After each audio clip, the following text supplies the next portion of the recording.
Good morning, everyone. I'm going to cut out all the welcome since my colleague Dinesh has already done that. I'll go straight in for the chase, as it were. Not an easy task, really, to introduce an icon of a writer and a person who's been looking at, the theory of. The other day at the opening of a show he had himself curated on the Sohag Studios and written a very interesting, insightful essay on Kop Shiva at the Art Heritage Gallery.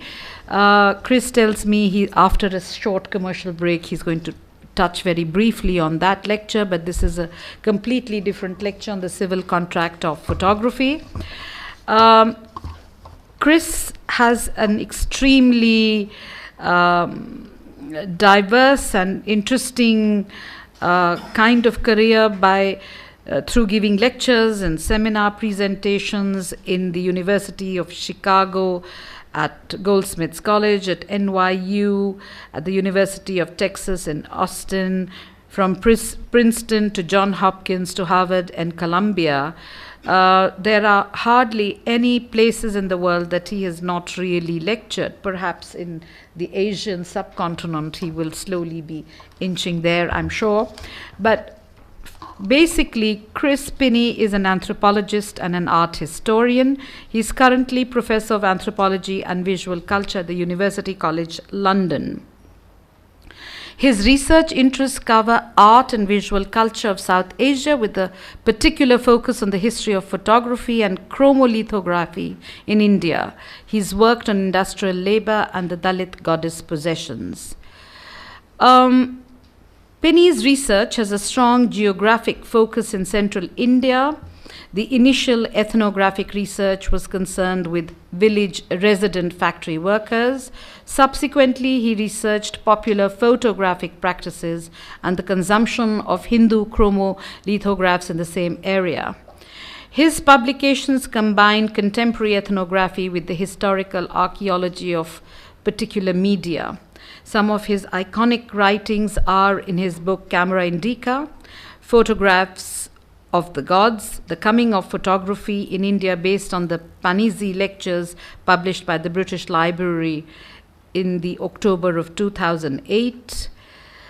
His work on photography and anthropology, Zoom, Seeing and Believing in Colonial and Post-Colonial Lessons, Post-Colonial India, Lessons from Hell, are some of the important works which are really giving different interpretations and theories of looking at photography. He has been writing on the way photography has been looked at, practiced, and consumed in India.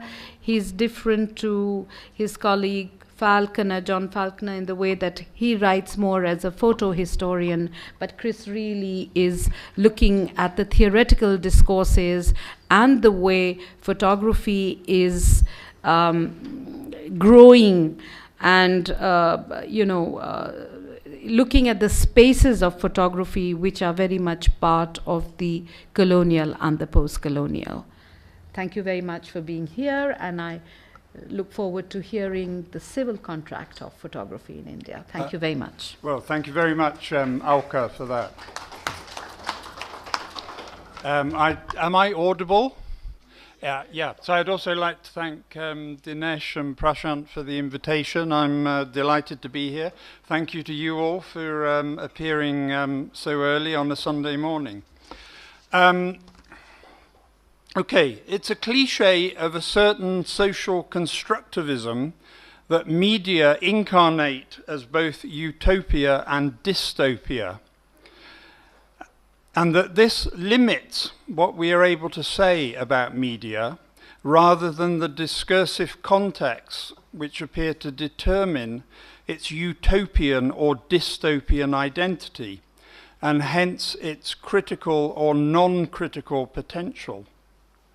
Consider in this light the following contrasting responses to the connectedness that mobile phones permit. We'll come to the camera, I assure you, very shortly. One occurred on Shard Purnima on October 29th last year.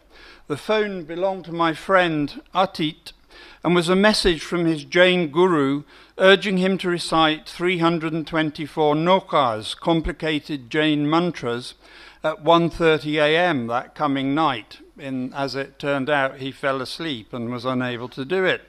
The bulk SMS immediately connected a large community of believers in aspirational and devotional behavior.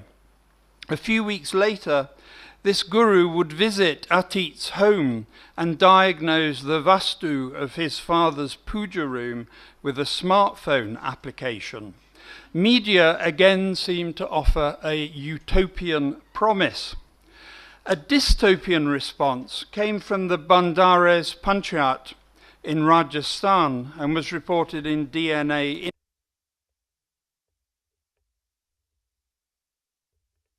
Had unanimously voted in favour of prohibiting village girls from using mobiles following the recent elopement of a village girl.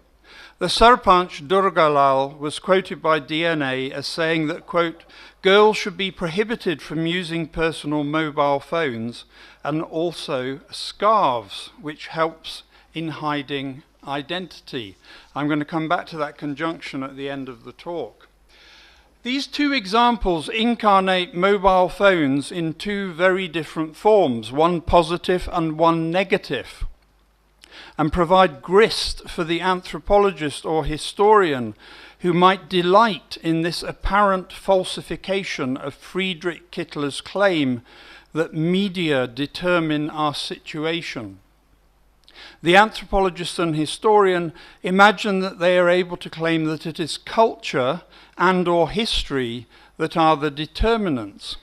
It is our situations that define media, they claim. So the default anthropological or historical setting would be to point to these two diverging practices and present these as proof of the impossibility of presenting a general theory of this particular techniques.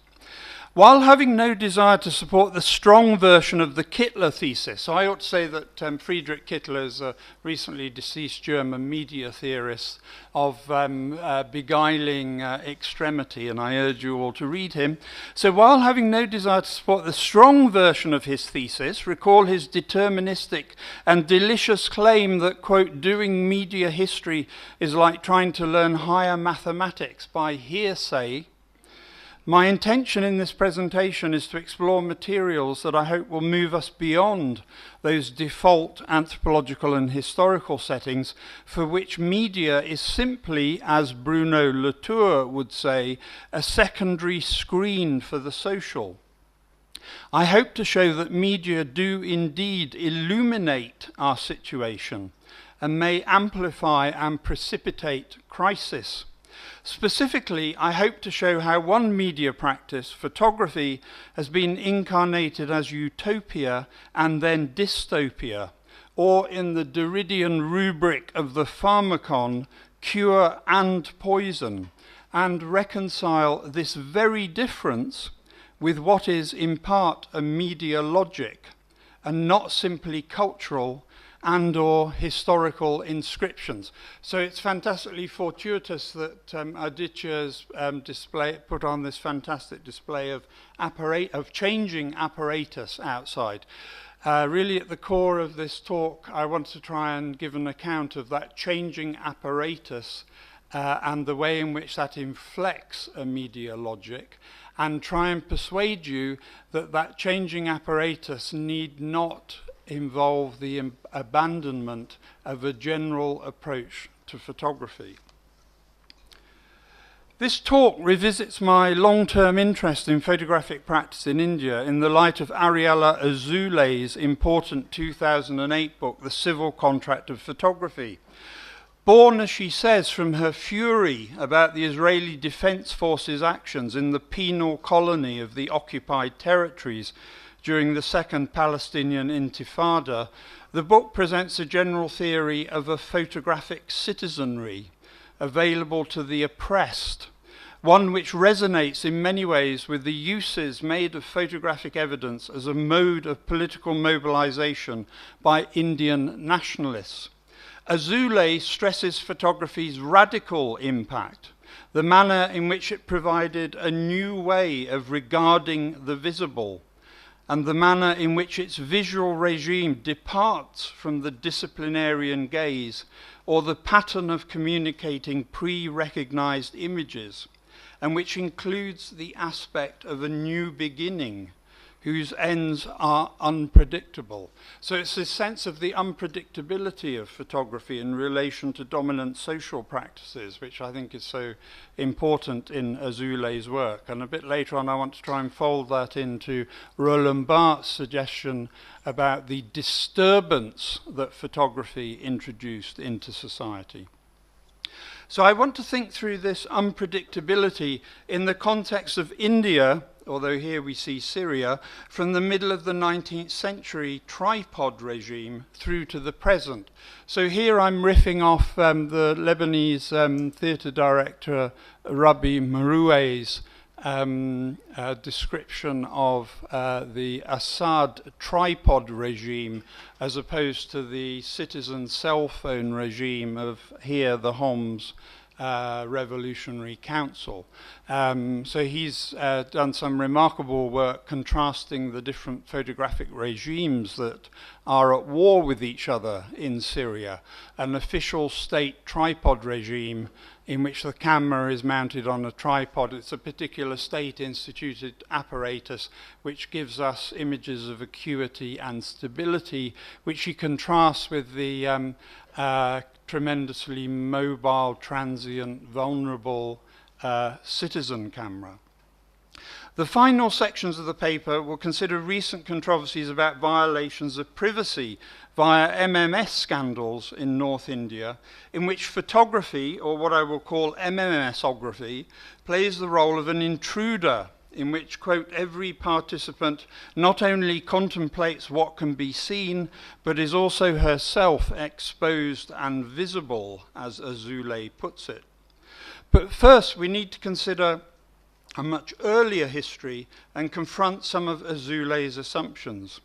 These include the claim that everyone, by virtue of their birth post-1789, the French Revolution and the Declaration of the Rights of Man and of the Citizen, and their birth post-1839, the date of the announcement of both Daguerre's and Fox Talbot's different photographic techniques, are ipso facto party to photography's civil contract. So there's this extraordinary foundational claim at the heart of Azoulay's argument, that there's a historical moment of political possibility fused with technical possibility, which creates this inevitability of the civil contract. This immediately provokes questions about the possible Euro-American centricity of Azoulay's narrative. How does this historical legacy of the French Revolution resonate in a colonial context? When Azoulay suggests that, quote, Palestinians became citizens of the citizenry of photography long before there was any possibility of their becoming citizens in the ordinary meaning of the word, should we take this as a prompt to think about similarities between oppressed Palestinians and colonized Indians? Or should we be struck by a disjuncture? This might take the form of a focusing on the different infrastructure of expectation rationalized historically or culturally. Historically, this might engage the attenuated presence of the French Revolution and its American antecedents as a foundational moment of political possibility in the context of colonized India. Although one might also want to insist on an equal attenuation in an Israeli context, the context in which Azoulay is writing. So the question here would be, an initial question would be, does the French Revolution and its American antecedents have the same resonance in an Indian context? Can we transpose Azoulay's narrative? Or would it make much more sense in an Indian context, for instance, to think about utilitarianism, corrupted forms of liberalism, the Italian Revolution, Mazzini, as inspirational forces. And culturally, for want of a better word, one might want to point to India as the location of a primal Homo hierarchicus, as opposed to the historically contingent fiction of Homo equalis. That Dumontian opposition was, of course, founded precisely on the absence in India of that egalitarian ideology, which for Azoulay is foundational, and within the framework of her avowedly utopian vision of natural law, capable of making demands on everyone. So this would be to point to a once trendy anthropologist, Louis Dumont, who argued that India was a realm of Homo hierarchicus, quite different from the historically reconfigured European zone of Homo equalis, in which the French Revolution had essentially disrupted, displaced and dislocated an intrinsic hierarchy into new forms of egalitarianism. However, one of the many features of Azoulay's approach which I find attractive and productive is her stress on the subversive and unpredictable potential of photography. She develops an alternative to once hegemonic Foucauldian approaches to photography, which stress photographic practice's subservience to power. John Tagg has perhaps been the most vocal exponent of such an approach, arguing that photography, quote, as such, has no identity, being simply the epiphenomenal reflection of the power that informs it. It is in this context that Tagg asks whether power should ever be afraid of photography. Tagg's answer is no, whereas Azoulay's is yes. And as I hope to show, India provides a great deal of evidence to support the Azoulian position. So when I teach, at least in the UK and the US, the kind of default expectation on the part of students is a Foucauldian one, a Taggian one. They assume that photography is essentially incapable of transforming and disturbing the world. It is a reflection of ideologies that are already in place that inform the image. And I think the excitement that Azoulay can provide is in suggesting an alternative to that, as we'll see, in the end, an unsatisfactory alternative. However, a Taggian would doubtless emphasize the carceral dimensions of photographic practice in 19th century India. They might point to images such as this from 1869, which is from the first photographically illustrated prison roll in Lahore prison. Azoulay's approach would incline us to find Indians who became photographic citizens long before they became citizens in the ordinary sense of the term. A Taggian approach would stress that first and foremost, ordinary Indians became colonized subjects through the agency of photography. Maurice Vidal Portman, the eccentric and cantankerous officer in charge of the Andamanese, would be an ideal actor in such a Taggian narrative. In 1896, almost 2 decades after taking his first appointment in the Andamans, Portman will publish a paper on photography for anthropologists, which is notable for its archaic coloniality. Portman's language is littered with demands for clarity. Native bodies must be stark naked, and all aesthetics are to be avoided. Portman's photographic practice exemplifies an austere colonial sensibility which continually insisted on a separation between photographer and photographic subject, and envisions photography as an apparatus of colonial power.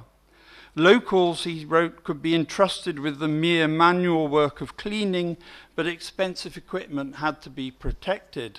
Lock up all apparatus from locals and others, he advised.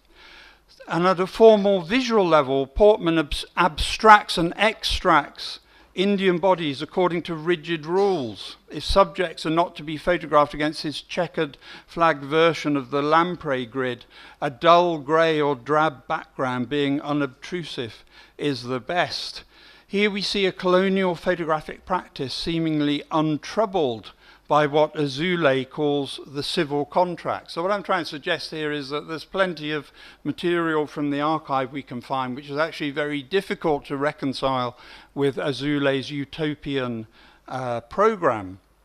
We might also counter Azoulay with the observation that the Indian civil contract of photography seems to reinforce hierarchy. The Raja of Dha's 1850s daguerreotype, gifted to, quote, Captain Jenkins of the Indian Navy to be presented to the Honourable Court of the Directors of the Honourable East Indian Company, is one example of early photography's high cost and its early adoption within court context as another magical mimetic technique of the kind that cultic authority has always sought to control. The Indian elite's seduction by photography cannot be overstated. But the invocation of the Benjaminian cultic serves also as a prompt to consider a set of counter-practices, a democratizing principle within photography, which is much easier to reconcile with Azoulay's position. So inside this archive, we could also extract a different kind of history which would be much more sympathetic to Azoulay's position, which would provide much more evidence of Bart's suggestion that there is photographic disturbance occurring. And just to present a few examples, which I discuss in much more detail in The Coming of Photography in India, an anonymous 1860s album from Bengal that presents villagers in a new democratized aesthetic. This is really a painterly aesthetic one might find in the work of people like Zoffany, which is now being applied to a completely new demographic. Impoverished rural people are depicted through this elite aesthetic. Photography is doing something very interesting here. And then pursuing that theme of egalitarianism, there's also a very fascinating album in the Al-Qazi collection here in Delhi, made by a guy called John Tressida in the late 1850s. And I'm interested in these two particular images, one of which is captioned Lala Jyoti Prasad, the richest man in northwest India, and the other of which is captioned the poorest man in northwest India, an insane fakir or religious mendicant. So I'm interested in how photography collapses a social space of hierarchy and brings these very different social locations into a new kind of conjunction. As Benjamin might have said, photography here pries aura from its shell.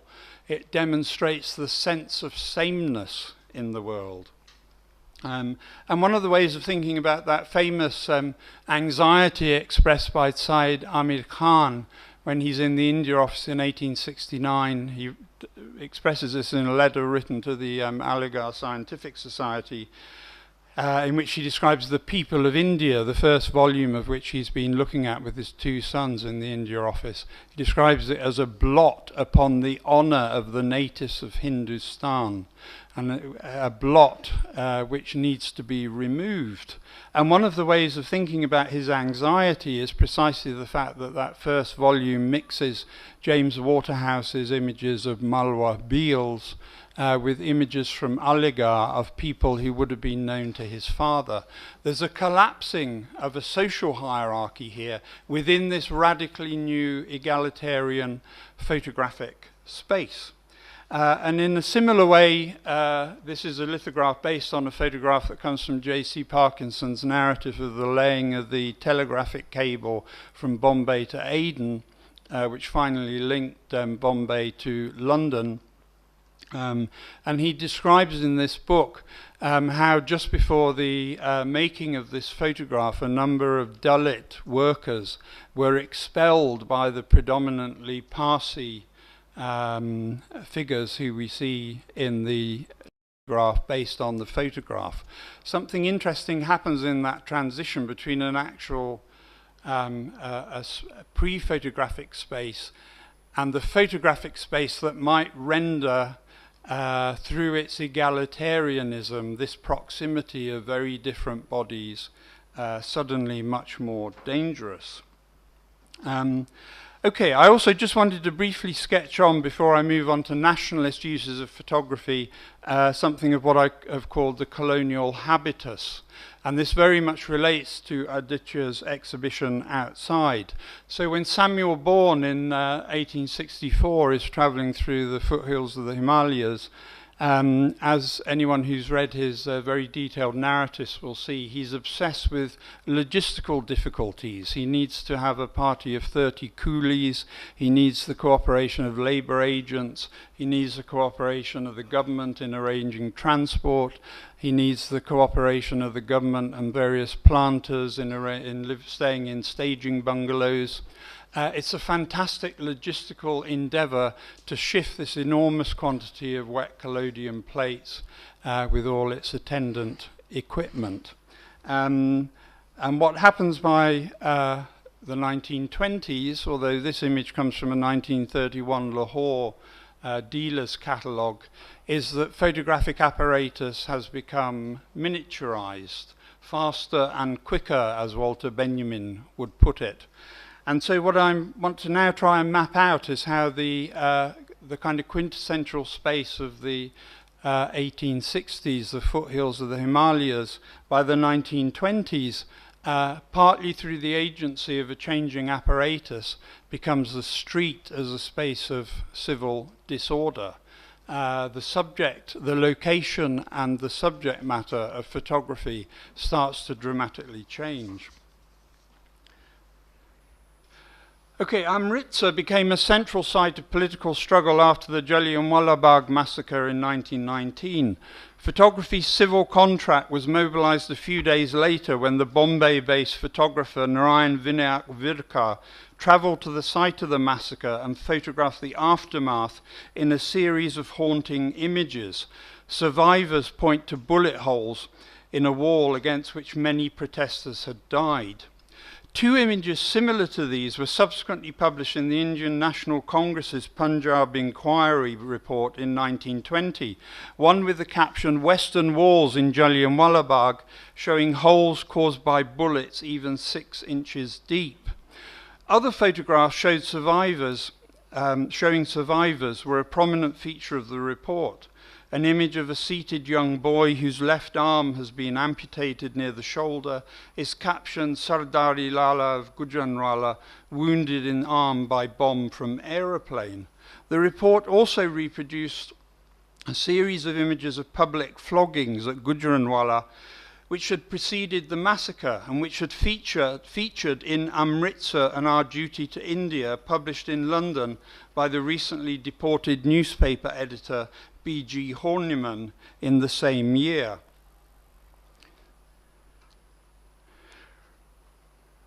Horniman opened his account with a reference to the Congo atrocities with which the Amritsar images may well have resonated in British public conscience, not least as a result of Arthur Conan Doyle's championing of E.D. Morell's and Roger Casement's campaign in his 1909 The Crime of the Congo. Horniman then notes that floggings took place in public and photographic records of these disgusting incidents are in existence, showing that the victims were stripped naked to the knees and tied to telegraph poles or triangles.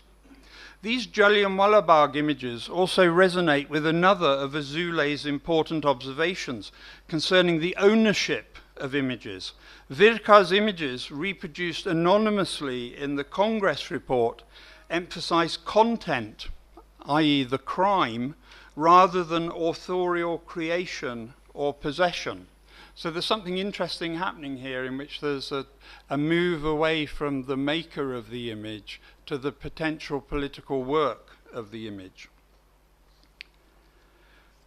These reflected, and I quote from Azule, the fact that the only way of exercising ownership is to share it with the public as a substitute for the photograph's owner. The public becomes a substitute for the photograph's owner. The photograph comes to perform a service for the public, which becomes its true owner.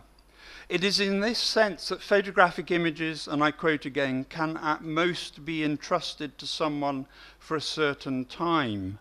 They serve as deposits temporarily given over to whomever has it for safekeeping.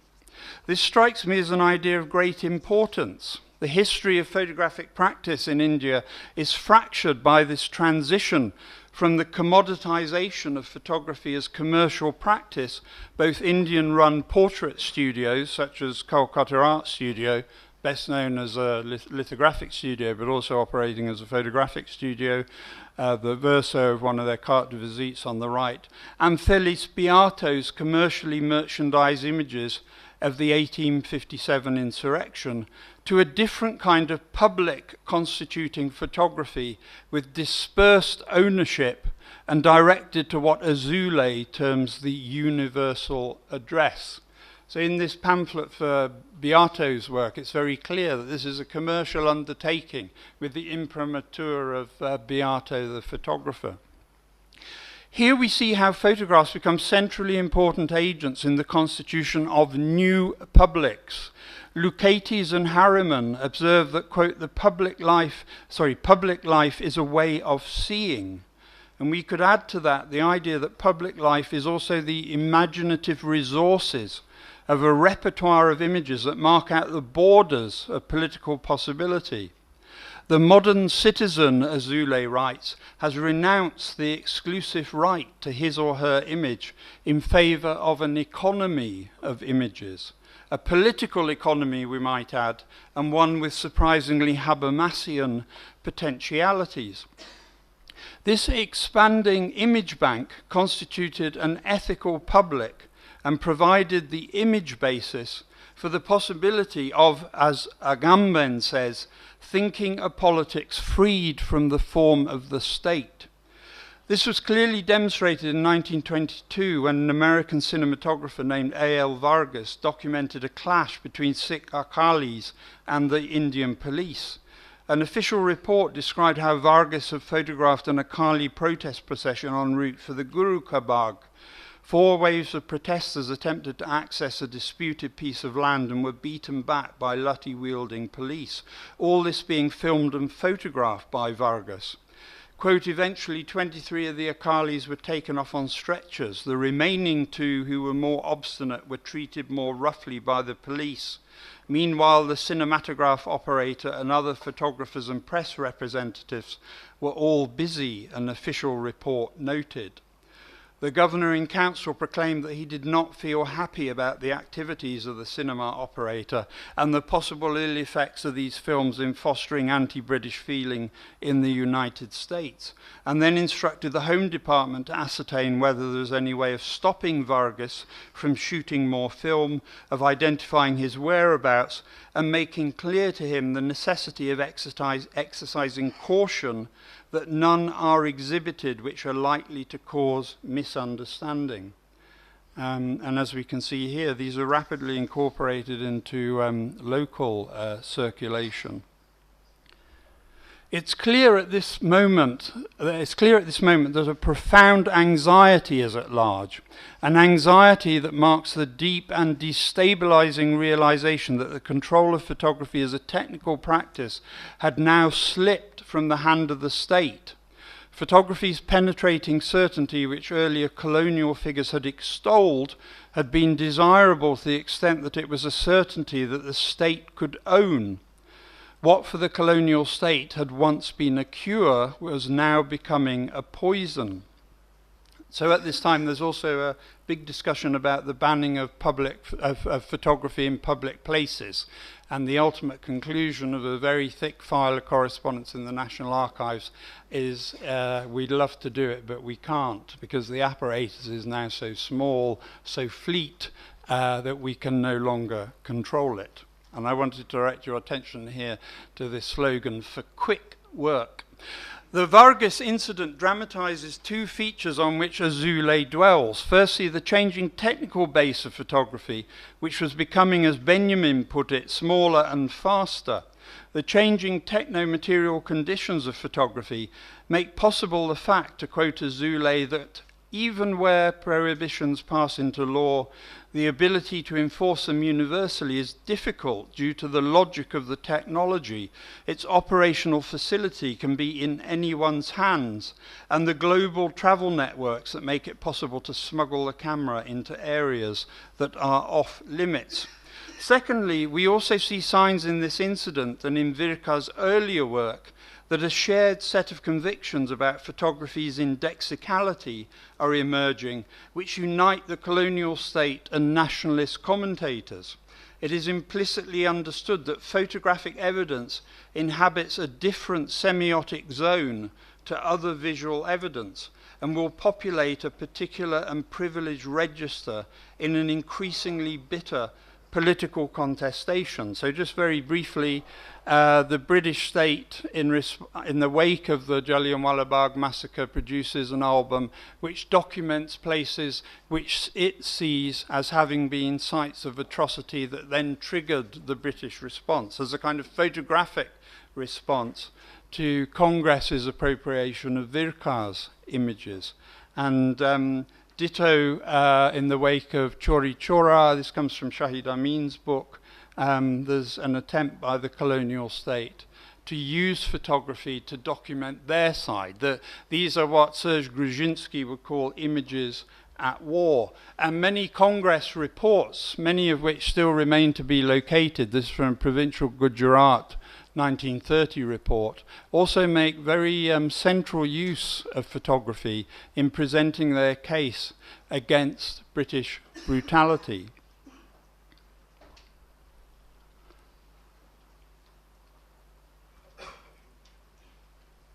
The evidential potential of photography is equally explicitly foregrounded in the Indian National Congress report of the Peshawar Inquiry Committee of 1930.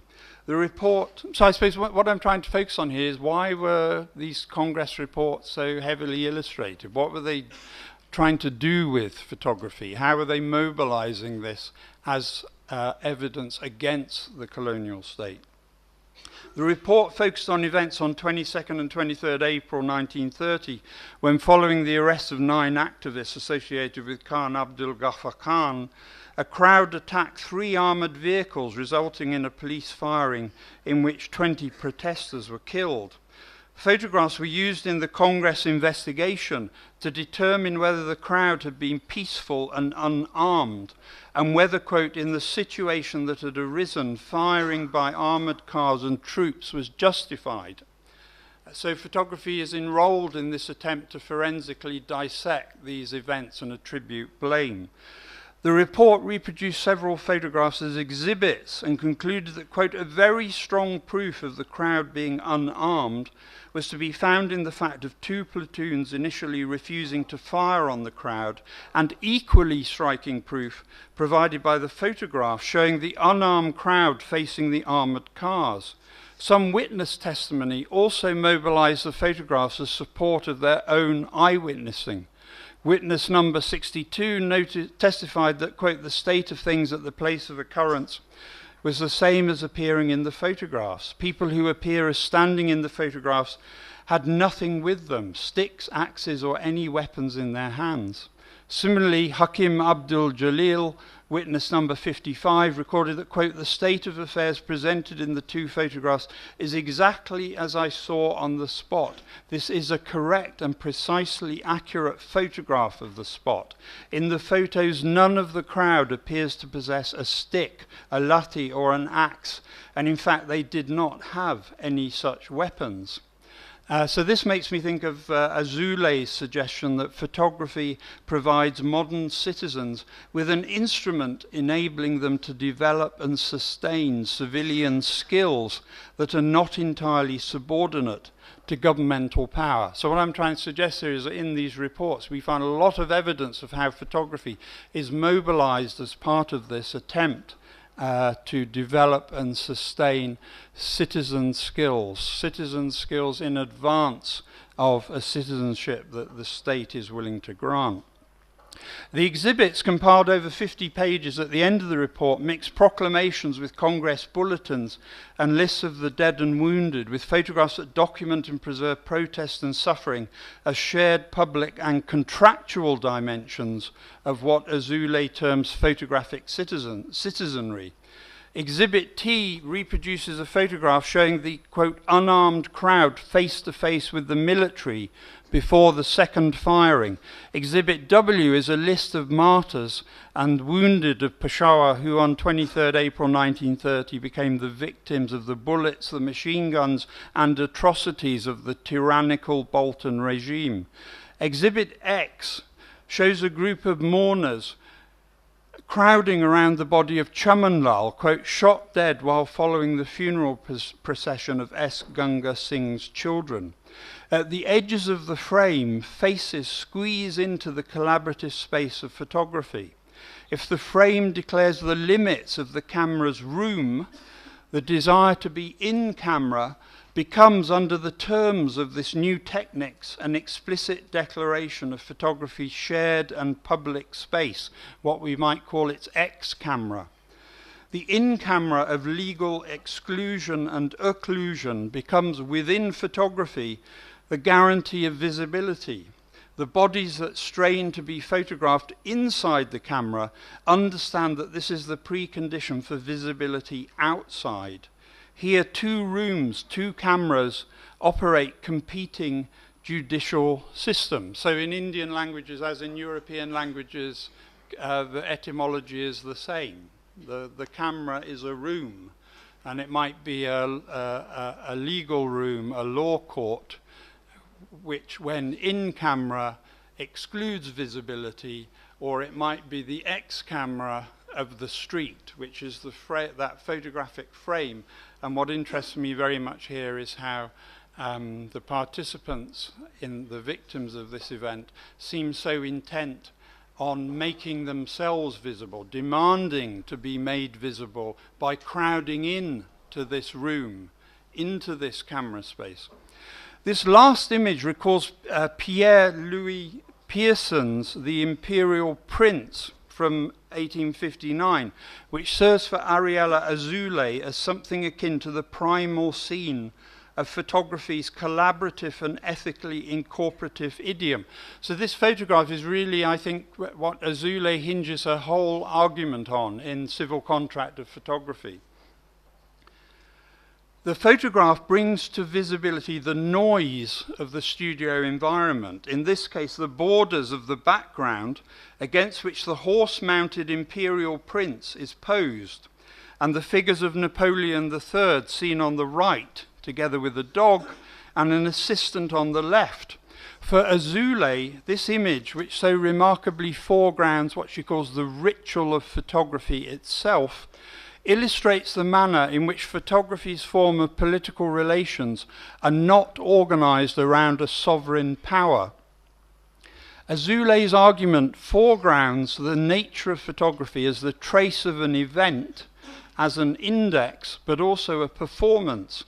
Napoleon III wanted a photograph of his son, and in order to obtain it, his son had to go to the photographer's studio. And so his father accompanied him and put in place the contingencies of this particular photographic situation with what Azoulay calls its attendant dynamic field of power relations. This dynamic field involves a complex and paradoxical set of relationships between the sitter, the photographer, the sovereign, and the assistant. The child is perhaps the most obviously subordinate, and yet he is the center of the event. Inversely, the sovereign's image is, Azoulay says, pilfered by a camera which is unable to simply reflect the intentionality of the photographer, for the photograph escapes the authority of anyone who might claim to be its author, refuting anyone's claim to sovereignty. Something here is happening photographically which would not and does not occur in other media which lack the index and the event. So in my reading, what Azoulay is doing here is pointing to the way in which this image stands as a kind of archetype of photographic contingency and inclusivity and egalitarianism. it can't help but mix the sovereign with the studio assistant. This is a space of a kind of collapsing egalitarian, of an inclusion which describe the preconditions for the civil contract of photography.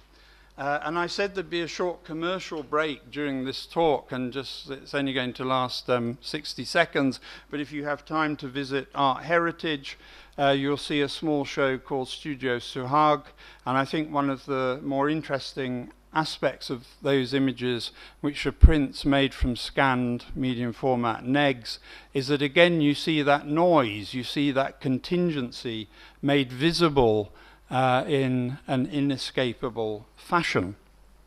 Okay, if I had time, I would talk about other direct Congress manufactured and inspired photographic documentation, such as Vittal Bajavri's Flames of 42, which has some interesting testimony from J.P. Kripalani, among others.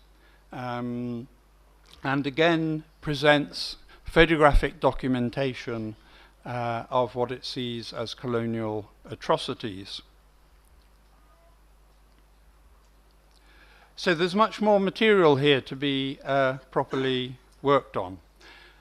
Central to this presentation is a critique of the assumption made by John Tagg and others that photography is merely a screen onto which more powerful primary ideologies are projected. This vision of photography as a mere reflection of discourse and power could hardly be less appropriate to the history I've telegraphed here. The logic, or perhaps better propensity, that I've been describing here is not the logic of the state. Tagg focused on photographic practices which demonstrated, quote, not the power of the camera, but the power of apparatuses of the local state which deploy it and guarantee the authority of the images it constructs to stand as evidence or register a truth. So for Tagg, the only thing that matters is the apparatus of the state, not photographic apparatus. What I'm trying to do is suggest that Azule allows us to develop a different kind of narrative that allows us to think about this increasingly miniaturizing apparatus and the disturbance it creates. The examples from Amritsar and Peshawar are difficult to reconcile with such a stance, pointing instead to the camera's role in constructing a photographic citizenry. Here we see another aspect of photography's disturbance, the extent to which in certain circumstances it is feared by power. The idea of eloquent pictures and photographs, which as J.B. Kripalani said, quote, gives some idea of what happened here, it's what he says in the foreword to Fires of 42, came to mind when in 2004, when I took a video camera for the first time to the Madhya Pradesh village I've been working in intermittently since 1982, I found myself forced to film several Dalit gorlas, or mediums, as they thrashed with the presence of various goddesses. It turned out that they too saw in the camera the opportunity to make a political claim, a photographic demand to be taken seriously. The intense, enfleshed aesthetics of Chamar shamanism are mobilized in claims that it is they who make the presence of the gods more manifest, and that consequently it is they who have a more legitimate claim to speak for Hindu practice in this local setting. Dana thrashes with Shitla, Ambaram thrashes with Chamunda, and Mangilal thrashes with Kalima. The Gorla thrashes, teeth chattering and body swaying, holding a bowl of burning coals and a sword, and enfleshes the printed chromolithographic images in front of which this performance occurs. The more articulate shamans point to the image of the goddess that they have made and the political lesson for of this abundance of manifestation. Quote, in every direction, as you know, Ambaram points out, Kalkaji comes, there's Mangubai, Shitla comes, there's Dana. They are in our Samaj. And here, gesturing to his own house, Chamunda comes. That's also in our Samaj. Here, Ambaram conjures the aesthetics of manifestation and superabundance and invokes an empirical method of adjudicating these contesting claims. However, these claims are hotly contested locally. Higher castes strongly disparage chamar patterns of hereditary mediumship, imputing that this is a form of traditional caste work, and refer to ghurlas as the harleys of specific deities. A harley is a ploughman, a bonded labourer, tied to a higher status employing household, on whom the harley is economically dependent. The imputation here is that ghurlas have entered self-interested economic relationships with those above them, unlike higher caste mediums, more commonly female, who are liable to thrash unpredictably. Just as one can order a harley to plough a field for you, so ghurlas, if they are remunerated, will thrash to order. And I suppose to support their point, Mungilal only thrashes on Saturdays, yeah. In this conflict, ghurlas seem to readily grasp the potential of the camera as a source of supporting evidence that the gods truly were with them. In the village, higher caste denied their shamanistic citizenship, but the camera offered a subjunctive validation of their claims.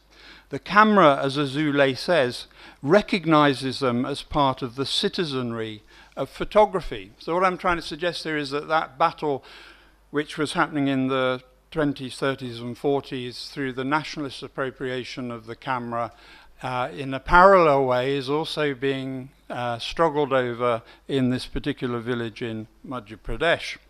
If Ambaram and Mungilal saw increased filmic visibility as a way of mobilizing a civil contract from which they felt excluded, the ubiquitous anxiety about the revelatory possibilities of mobile phone cameras in contemporary India tells a very different story. While mobiles with cameras in India are increasingly used by many people to capture darshanic encounters, this benign everyday usage is overshadowed by that sinister phantasm of the MMS scandal. So on the utopian benign side, this is Mount Mary in Bandra. This is an image snapped on a cell phone by the village I work in Madhya Pradesh, showing the Pram Pratishta of a Kailash on top of a Shiv Mandir, and the phone owner was able to capture the precise moment at which Shiv sent down his beam of light to energize this Kailash. Okay, so that's the utopian version of this. The dystopian version is MMS scandals which build upon anxieties about SMS. The inside is increasingly made public in the sense of being made visible and subject to surveillance, and this convulsed interiority also becomes the ground through which a new kind of public is constituted, although it is one largely figured as a public gone bad through a betrayal of photography's civil contract. Someone should write about the anxieties being generated by misogynistic SMS booklets, which sell in their lakhs in Mofussil, India.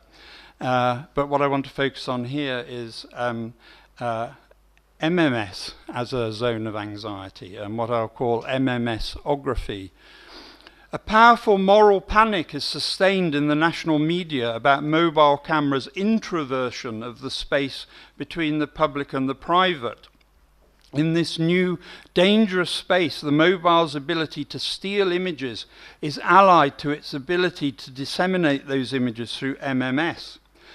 All those forms and practices which are granted a utopian potential in Azule's account are here incarnated dystopically as agents of crisis.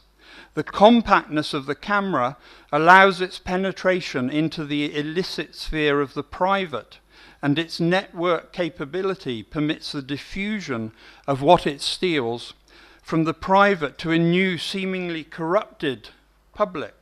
This moral panic operates at three levels. Firstly, within news media, which bombard their consumers with stories about simple intrusion, e.g. images secretly shot in girls' student hostels, and contractual violations, stripteases performed privately by girlfriends whose partners distribute them to a wider public. And then secondly, there's a vibrant commentary within commercial cinema, which picks up recent scandals as narrative devices that allow the vicarious reenactment of salacious episodes under the guise of moral condemnation. Thirdly, and this is a minor theme, there's a self-critical media discourse about the ethics of complicity in reporting this avalanche of scandals and reproducing accompanying visual evidence. This is the Tehelka take on this question. William Mazzarella's wonderful discussion of the, quote, rurally imagined transparency machine produced by the March 2001 Tehelka expose of Defense Ministry corruption in the then BJP government through the use of hidden video cameras, which was then posted on the internet, alerts us to the fact that there are positive dimensions to the new photographic techniques of hypervisibility. A cameraman reported overhearing villagers saying that a new device had been invented in which sabka brastachar nanga ho jata hai, a kind of X-ray machine which exposed naked everyone's corruption the moment they came in front of it, and that this was the reason the Prime Minister had not been seen in public for several days.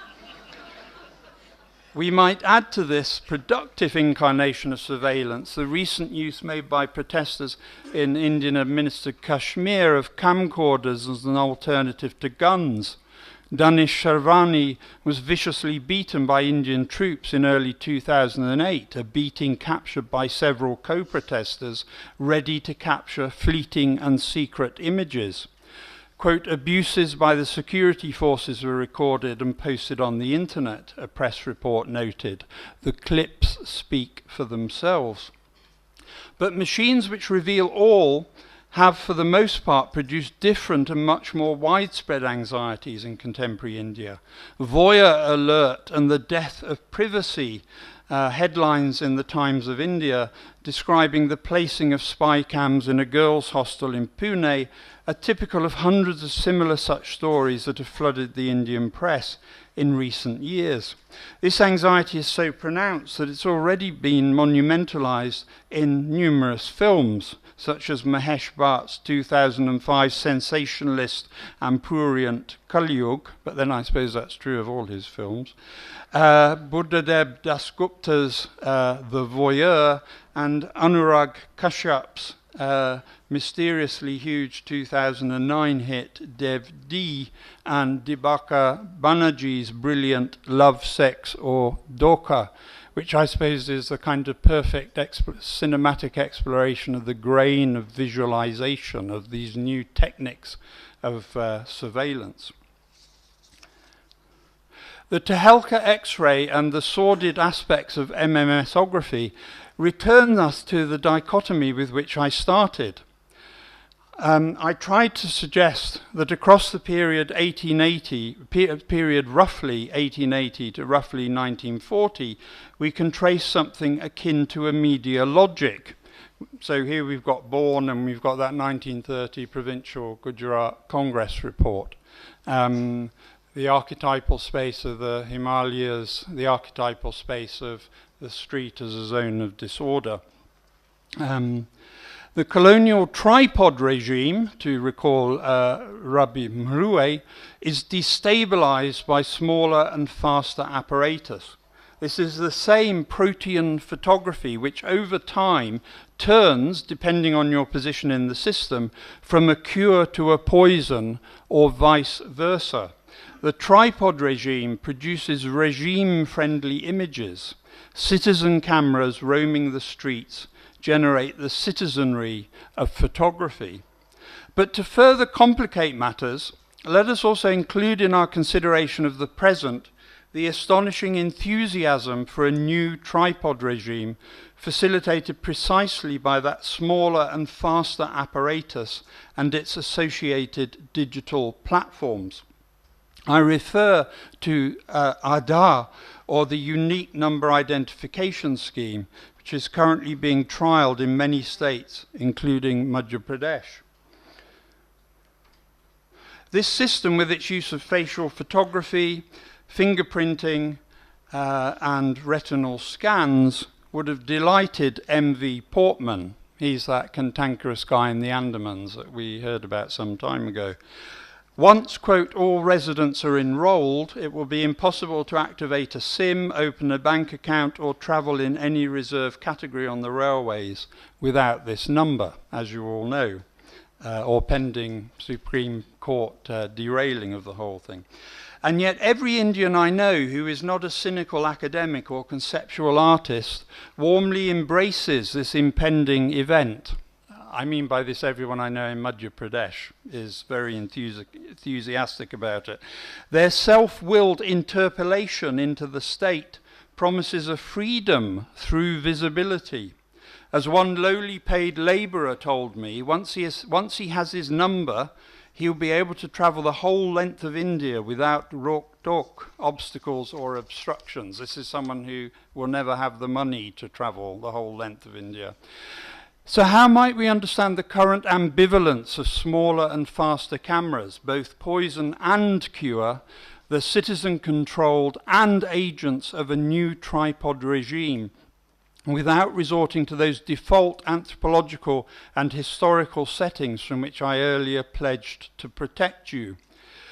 In the contrast between MMSography and Aadhaar, we seem to reach the limit point of Azoulay's teleological utopianism. Smaller and faster apparatus seems to generate not a contractual utopia, but in the case of MMSography, its opposite, a contract-free, dystopic exploitation of the private, facilitated by new digital platforms and the alibi of anonymity. The perhaps surprising enthusiasm for Aadhaar by those who see in it the utopian possibility of finally achieving a citizenship of proper entitlement and free passage expresses a desire for a new form of contract between citizen and state. Recall that the Sarpanch of Bandare's village, the village in Rajasthan which has banned mobiles, was quoted as saying that girls should be prohibited from using personal mobile phones and also scarves, which helps in hiding identity. This is an intriguing conjunction, a dual anxiety about the transmissive potential of telecommunications and an anxiety about scarves, which by concealing the face permit the free passage of bodies, which would otherwise be knowable and hence potentially constrained within their proper location.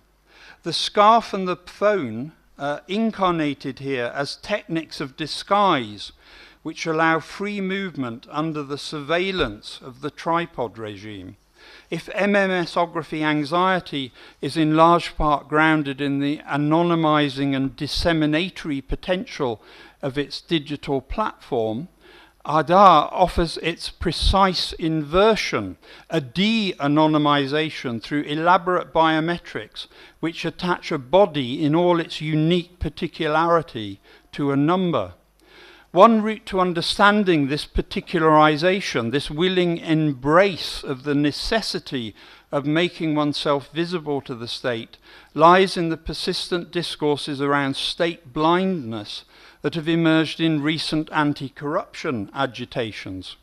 Citizen-produced imagery associated with the Anna Hazare fast in August 2011, for instance, repeatedly conjured a state blind to the injustices suffered by its citizens. Manmohan Singh was depicted as the blind Dhritarashtra and as the head of an Andhi Sarkar.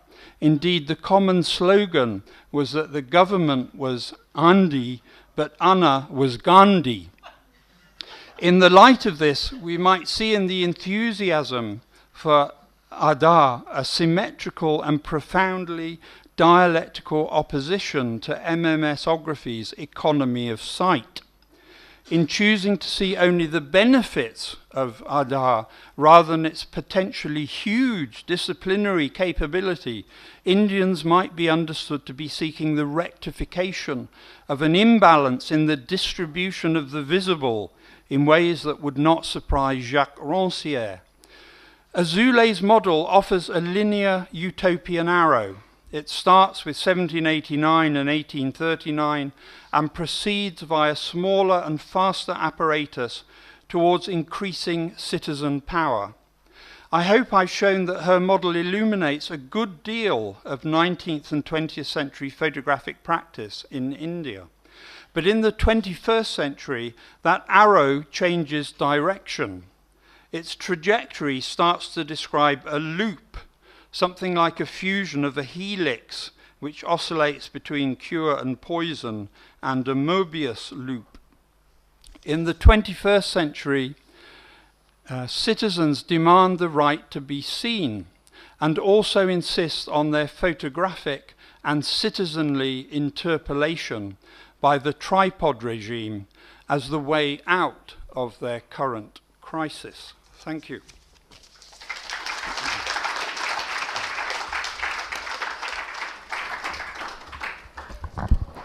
Thank you very much for that very complex and thoughtful talk.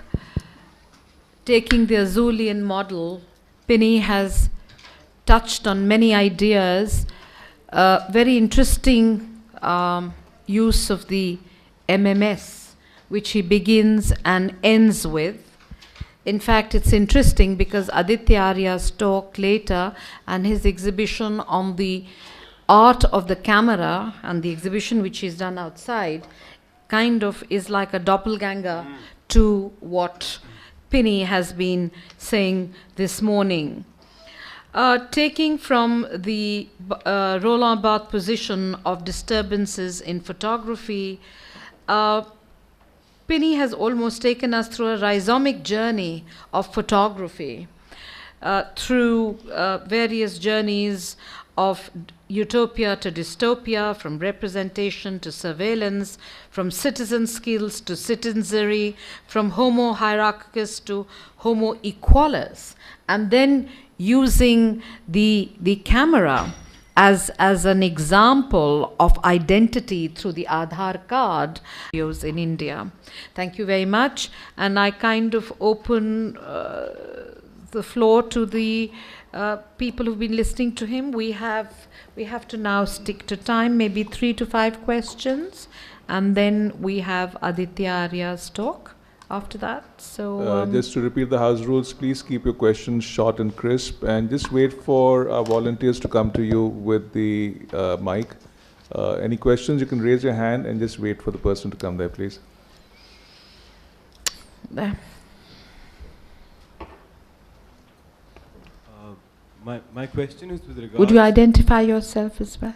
My name is Raghubir and I'm a student of anthropology at the department in the Delhi School of Economics. My question is with regards to Azoulay's assertion in her book that photographs can often document the verge of disaster. And I wanted to know what your thoughts on that particular assertion are, especially given the fact that you take us from one point, which is that photographs are often, as you argued with the tripod regime, subservient to the state. And equally, as the technology moves into more egalitarian spaces, forms of protest, can they not be interpreted at these extremes, but rather seen as a constant shifting verge of disaster, as Azoulay argues? Yeah, thank you for that. I mean, what I've tried to do here is use Azoulay to break out of the Foucauldian Tagian prison. And it strikes me that in the end, Azoulay returns us to some of the very same problems that concern Tag. So I don't see Azoulay as providing wholly compelling answers to the questions she asked. So in terms of the catastrophic and the verge of disaster that photographs document and impress upon the viewer in such a way that, as she says, the viewer is then compelled to take part, to stand up, to engage politically. I think in the end, ultimately, it's not clear what the mechanisms are by which one photograph rather than another does compel the viewer to recognize that disaster on which we're the verge of. So I'm interested in Azule not, and I would consider myself not as an Azulian. I mean, I'm not trying to suggest that she's come up with a wholly new set of answers. I think her importance is in opening up a set of questions that we were in danger of forgetting. And of, I suppose, precisely on the basis of the foundationalism and utopianism of her project, of trying to think through some, very difficult, complicated questions about the extent to which those resonate in different historical and political contexts. So for me, ultimately, if I was John Tagg, I suppose I'd get to the end of Azule's book and I'd say, well, she's just kind of reinvented the problem from which I, John Tagg, started, which is obviously not all images are capable of generating these responses. I mean, people like Alan Feltman have very powerfully argued against that, for instance, in relation to the Abu Ghraib images. So for them, Abu Ghraib produced no obvious consequential political transformation in the US. It certainly stoked the Iraqi resistance, but if one's thinking about its political impact in terms of North America, well, Feltman would say there's a dead consciousness there that is incapable of being revived by any kind of image.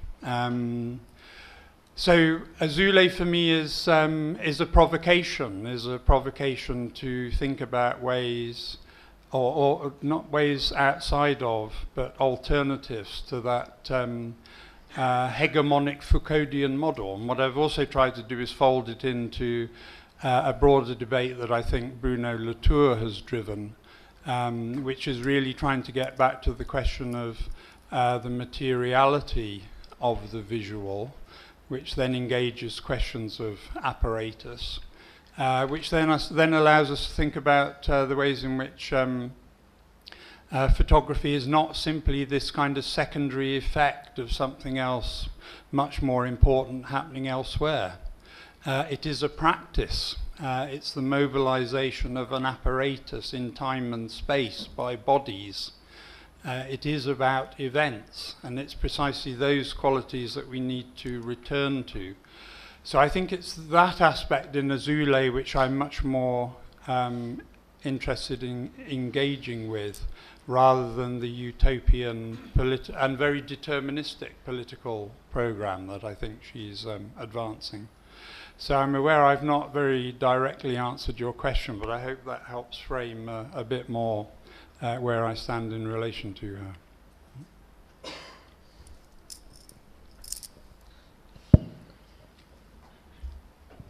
Hi Chris, I'm Amit, and thank you so much for a very engaging and fabulous lecture. I followed the Azulian model, and what I want to bring your attention to is, it's also, you spoke at length about how the apparatus, the faster and smaller cameras change, and how dystopia was unleashed there. But I just want to bring your attention to the two photographs by Roger Fenton in 1885 in the Crimean War. And do you think, I believe he was working in this archetypical landscape, and he was working with large cameras, and there was this caravan van that he was traveling with. But while making these two photographs of cannonballs in the in the Valley of the Shadow of Death, do you think that he introduced a layer of complexity and a kind of dystopian response right very early on in a very different landscape? Street cameras came on the streets much later, but I'm talking about in 1885. So what is the response? Yeah, so I mean, one could take, thank you for the question, take two things out of Fenton there. I mean, one, there's the famous image of him with his truck, you know, with I don't know how many tons of equipment, but if one was looking for another kind of exemplification of Bourne's problem of the logistics of early apparatus, this image of Fenton going into the Crimean is a perfect trope for that. But what you're referring to then is these images that Errol Morris has discussed at great length, in which the question then becomes to what extent did Fenton manipulate this photograph? Was he trying to tell a story? I mean, in a sense, it was a poetic visual trope of, you know, into the valley of the shadow of death. I mean, it's a different location, as Morris points out. I mean, I think, you know, those images raise a number of different questions. So I think what you're pointing to is that some of the political mobilization of photography, which I'm suggesting is a post-1920s thing in an Indian context, in as much as the camera was appropriated by nationalists. The Fenton images show us that, of course, photography has a much longer history of being politically manipulated. So one way of reading Fenton's, we could say, tampered image is not quite the tampered mise en scène. Manufactured mise en scène is that he wants to generate a kind of sense of loss, grief, poetic mourning, mixed with outrage in a British public to whom ultimately he wants to sell his images. The same we could say for Beato, of course, with that famous Sikandarbag image from May 1858, you know, in which he disinters skeletons and rearranges them to show the shock of contact. But I think for me, one of the interesting, so I think it's very good that you've directed our attention then to the kind of complexity of that longer history and the ways in which photography was being mobilized, and a photography of street-like spaces, perhaps. Certainly spaces of the shock of contact, as Oliver Wendell Holmes put it. But I also think that, you know, one of the broader question that those two images raise relates to the question of indexicality, the nature of the event, the nature of contingency.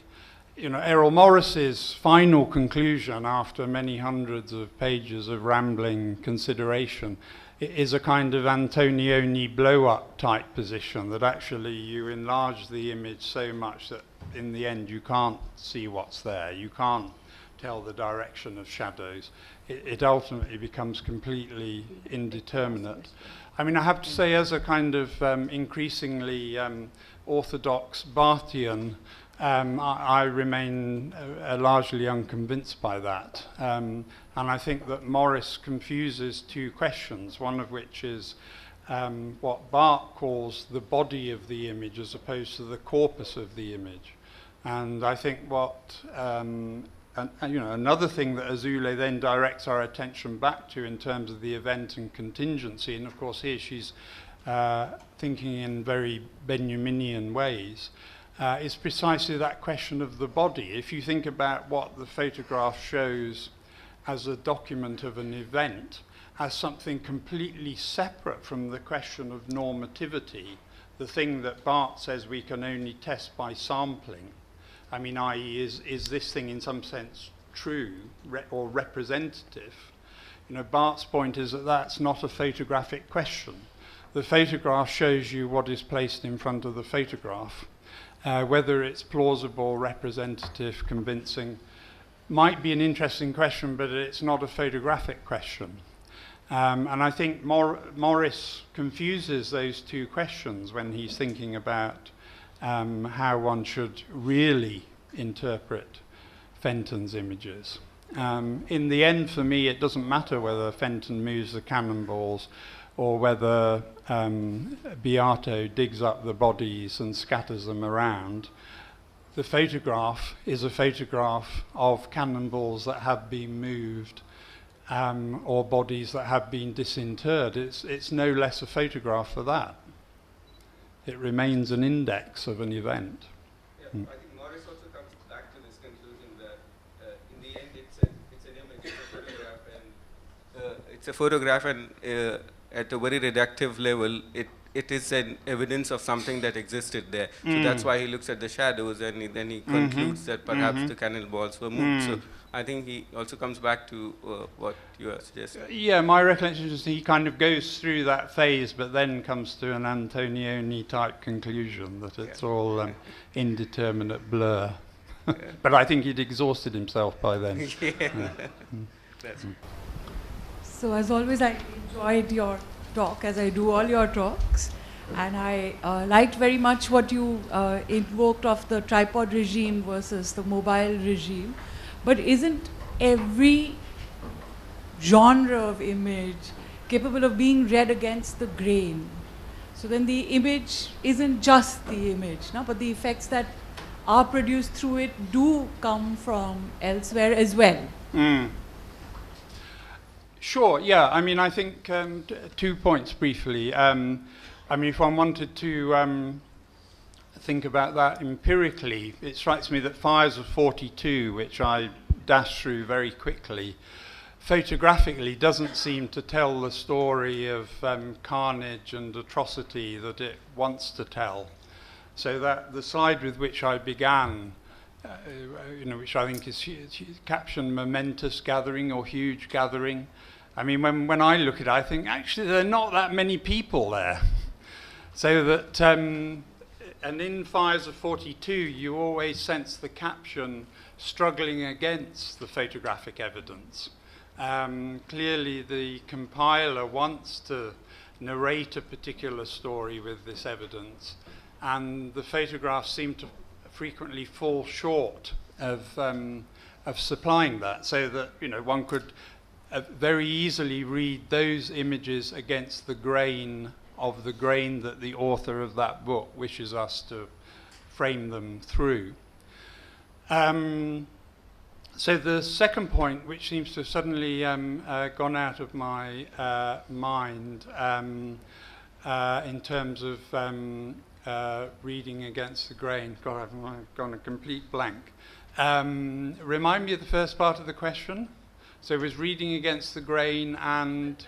I like your tripod regime and mobile regime. Yes, sorry, yes, now it's come with strange clarity, it's reappeared in my consciousness. So the other thing I wanted to say is that I think it's very important that we always think about intensity and distribution, not presence or absence. So that and this is a kind of methodological point which I think is very crucial to producing any kind of compelling general argument. There are always going to be exceptions. So for any claim, I make in a presentation like this, you are always going to be able to find single images that very compellingly undermine that claim.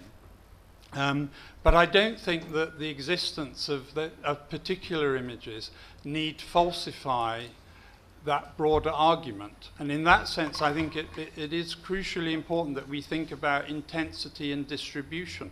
We need to look at large bodies of work and try and make claims about what appears to be happening in the generality, in the intensity and distribution of that work, rather than in terms of this as a universal category.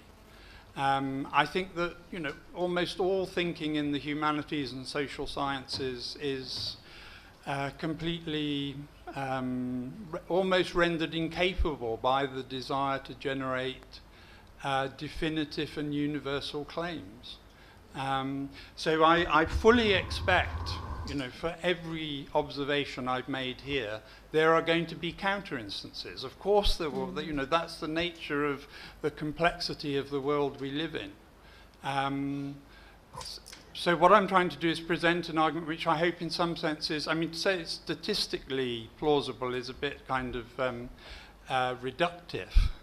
But I want to try and explain social practices and phenomena, and at the edges of those there are always going to be variant, different practices.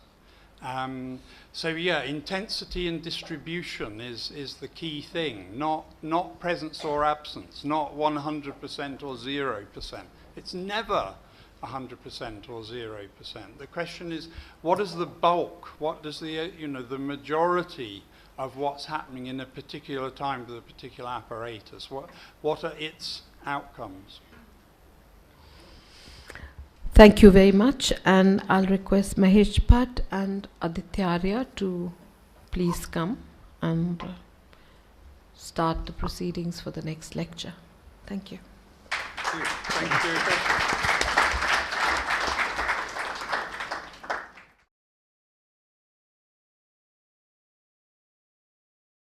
He's done some remarkable work contrasting the different photographic regimes that are at war with each other in Syria. An official state tripod regime in which the camera is mounted on a tripod. It's a particular state-instituted apparatus which gives us images of acuity and stability, which he contrasts with the tremendously mobile, transient, vulnerable citizen camera.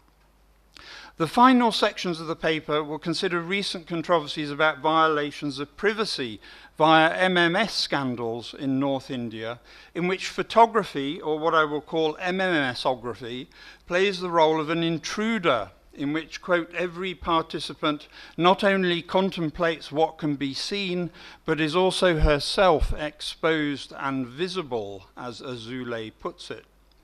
But first, we need to consider a much earlier history and confront some of Azoulay's assumptions. These include the claim that everyone, by virtue of their birth post-1789, the French Revolution, and the Declaration of the Rights of Man and of the Citizen, and their birth post-1839, the date of the announcement of both Daguerre's and Fox Talbot's different photographic techniques, are ipso facto party to photography's civil contract. So there's this extraordinary foundational claim at the heart of Azoulay's argument, that there's a historical moment of political possibility fused with technical possibility, which creates this inevitability of the civil contract. This immediately provokes questions about the possible Euro-American centricity of Azoulay's narrative. How does this historical legacy of the French Revolution resonate in a colonial context? When Azoulay suggests that, quote, Palestinians became citizens of the citizenry of photography long before there was any possibility of their becoming citizens in the ordinary meaning of the word, should we take this as a prompt to think about similarities between oppressed Palestinians and colonized Indians? Or should we be struck by a disjuncture? This might take the form of a focusing on the different infrastructure of expectation rationalized historically or culturally. Historically, this might engage the attenuated presence of the French Revolution and its American antecedents as a foundational moment of political possibility in the context of colonized India. Believing in colonial and post-colonial lessons, post-colonial India, Lessons from Hell, are some of the important works which are really giving different interpretations and theories of looking at photography. He has been writing on the way photography has been looked at, practiced, and consumed in India.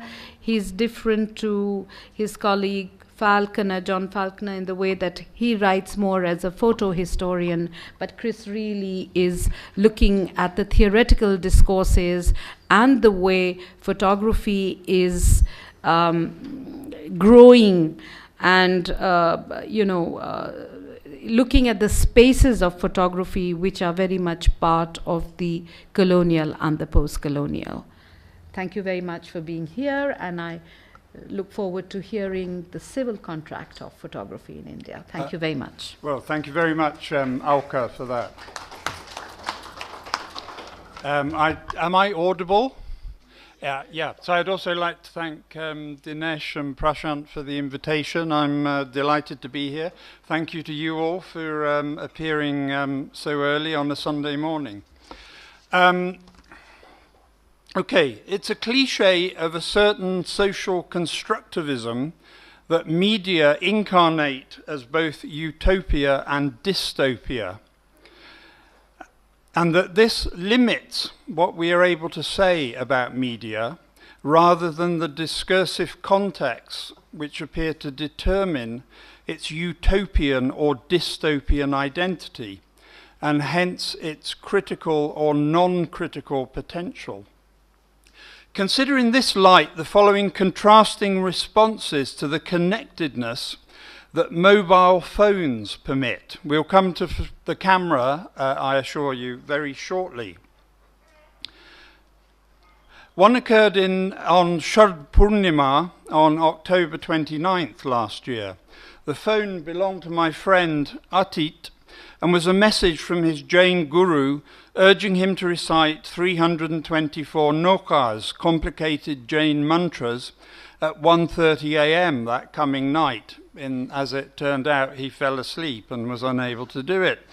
The bulk SMS immediately connected a large community of believers in aspirational and devotional behavior.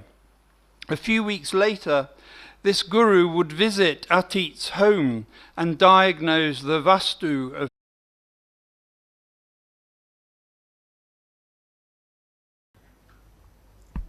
Good morning, everyone. I'm going to cut out all the welcome since my colleague Dinesh has already done that. I'll go straight in for the chase, as it were. Not an easy task, really, to introduce an icon of a writer and a person who's been looking at, the theory of. The other day at the opening of a show he had himself curated on the Sohag Studios and written a very interesting, insightful essay on Kop Shiva at the Art Heritage Gallery. Chris tells me after a short commercial break he's going to touch very briefly on that lecture, but this is a completely different lecture on the civil contract of photography. Chris has an extremely diverse and interesting kind of career through giving lectures and seminar presentations in the University of Chicago, at Goldsmiths College, at NYU, at the University of Texas in Austin, from Princeton to Johns Hopkins to Harvard and Columbia. There are hardly any places in the world that he has not really lectured. Perhaps in the Asian subcontinent he will slowly be inching there, I'm sure. But basically, Chris Pinney is an anthropologist and an art historian. He's currently Professor of Anthropology and Visual Culture at the University College London. His research interests cover art and visual culture of South Asia with a particular focus on the history of photography and chromolithography in India. He's worked on industrial labor and the Dalit goddess possessions. Pinney's research has a strong geographic focus in central India. The initial ethnographic research was concerned with village resident factory workers. Subsequently, he researched popular photographic practices and the consumption of Hindu chromolithographs in the same area. His publications combine contemporary ethnography with the historical archaeology of particular media.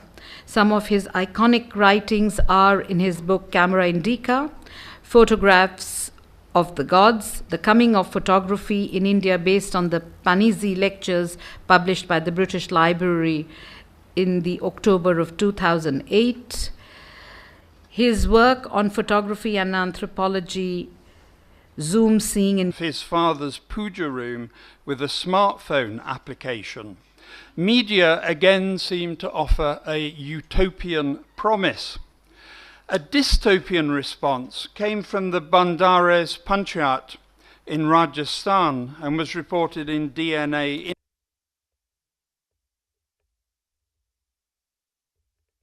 Had unanimously voted in favour of prohibiting village girls from using mobiles following the recent elopement of a village girl.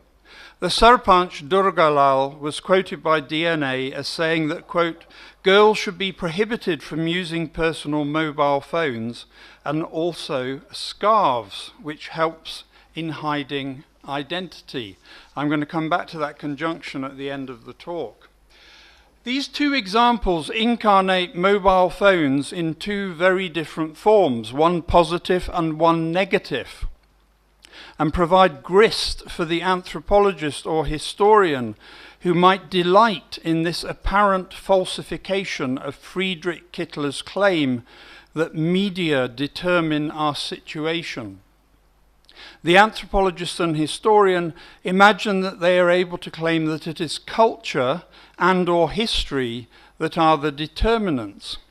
It is our situations that define media, they claim. So the default anthropological or historical setting would be to point to these two diverging practices and present these as proof of the impossibility of presenting a general theory of this particular techniques. While having no desire to support the strong version of the Kittler thesis, I ought to say that Friedrich Kittler is a recently deceased German media theorist of beguiling extremity, and I urge you all to read him.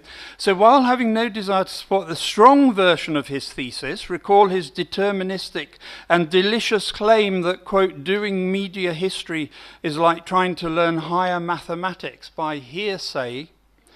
My intention in this presentation is to explore materials that I hope will move us beyond those default anthropological and historical settings for which media is simply, as Bruno Latour would say, a secondary screen for the social.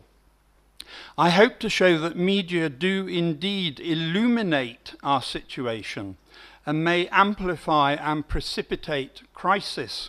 Specifically, I hope to show how one media practice, photography, has been incarnated as utopia and then dystopia, or in the Derridian rubric of the pharmacon, cure and poison, and reconcile this very difference with what is in part a media logic, and not simply cultural and or historical inscriptions. So it's fantastically fortuitous that Aditya's put on this fantastic display of changing apparatus outside. Really at the core of this talk, I want to try and give an account of that changing apparatus and the way in which that inflects a media logic, and try and persuade you that that changing apparatus need not involve the abandonment of a general approach to photography. This talk revisits my long-term interest in photographic practice in India in the light of Ariella Azule's important 2008 book, The Civil Contract of Photography. Born, as she says, from her fury about the Israeli Defense Forces' actions in the penal colony of the occupied territories during the Second Palestinian Intifada, the book presents a general theory of a photographic citizenry available to the oppressed, one which resonates in many ways with the uses made of photographic evidence as a mode of political mobilization by Indian nationalists.